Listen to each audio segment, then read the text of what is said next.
شروع اللہ کا نام لے کر جو بڑا مہربان نہایت رحم والا ہے۔ مومنو،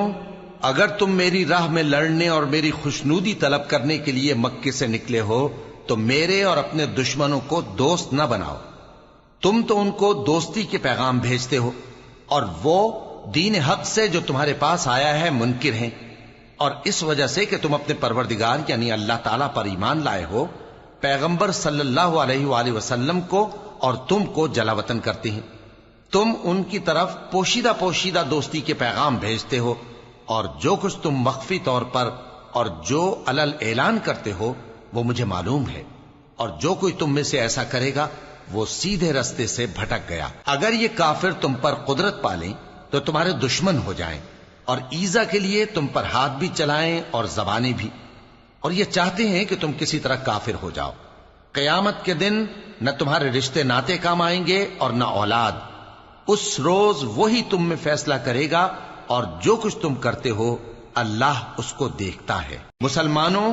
تمہیں ابراہیم اور ان کے رفقا کی نیک سیرت کو اپنانا ضروری ہے۔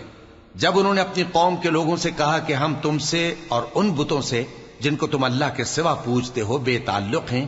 ہم تمہارے معبودوں کے کبھی قائل نہیں ہو سکتے، اور جب تک تم ایک اللہ پر ایمان نہ لاؤ ہم میں تم میں ہمیشہ کھلم کھلا عداوت اور دشمنی رہے گی۔ ہاں، ابراہیم نے اپنے باپ سے یہ ضرور کہا تھا کہ میں آپ کے لیے مغفرت مانگوں گا، اور میں اللہ کے سامنے آپ کے بارے میں کسی چیز کا کچھ اختیار نہیں رکھتا۔ اے ہمارے پروردگار،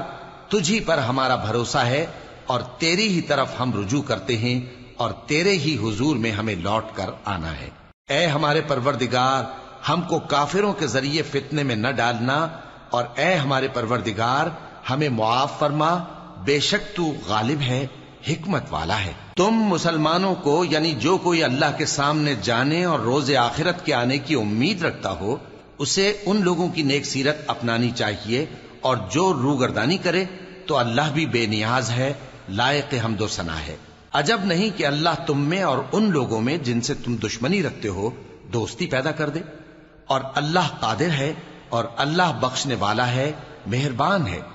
جن لوگوں نے تم سے دین کے بارے میں جنگ نہیں کی اور نہ تم کو تمہارے گھروں سے نکالا، ان کے ساتھ بھلائی اور انصاف کا سلوک کرنے سے اللہ تم کو منع نہیں کرتا۔ اللہ تو انصاف کرنے والوں کو دوست رکھتا ہے۔ اللہ انہی لوگوں کے ساتھ تم کو دوستی کرنے سے منع کرتا ہے جنہوں نے تم سے دین کے بارے میں لڑائی کی اور تم کو تمہارے گھروں سے نکالا اور تمہارے نکالنے میں اوروں کی مدد کی۔ تو جو لوگ ایسوں سے دوستی کریں گے وہی ظالم ہیں۔ مومنو،